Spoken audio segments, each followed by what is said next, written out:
So first is mag-drop ka ng 100 yen. Okay. Zoji Temple. So papunta doon. It's 190 meters. Ano bili nyo? Bili kayo? Banana. Anong banana queue? Walang banana queue dyan. Fried sweet potato pala.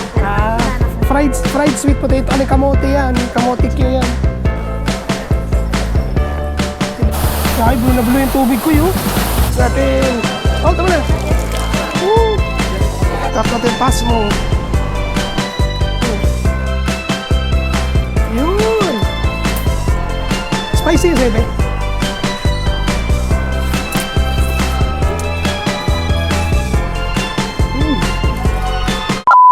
What's up mga idol? This is Teo PH once again and welcome to another episode of our vlog. So ngayon mga idol is the second day na nandito kami ngayon sa Japan. So particularly here in Ueno Station. So for our itinerary for today is pupunta kami ng Asakusa. It's gonna be amazing and it's gonna be a productive day. Nakasama ko si Sandwich Kingdom at saka si Mami. Kasi gusto nila talagang yung mag-ikot-ikot dito, city tour dito sa Ueno Station and then dito sa may Akihabara at the same time sa Asakusa.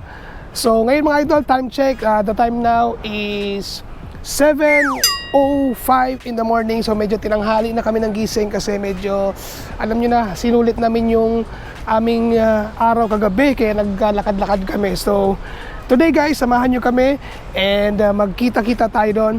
Let's go! Yan mga lodi, first na may pupuntahan is Zoji Temple dito sa may Asakusa.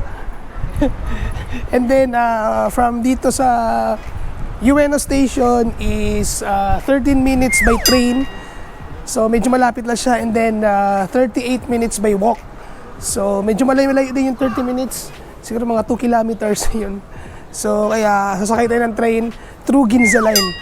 So ang pamasahe niya is 178 yen.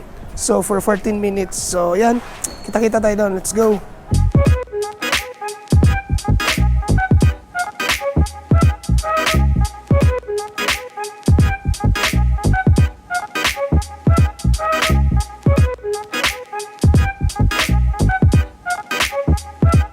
Mga ano din, merong ano dito, merong show dito.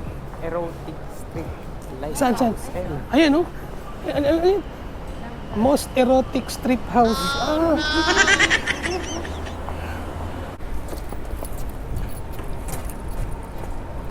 So saan yung Akihabara ko diretso dito kay? Dito.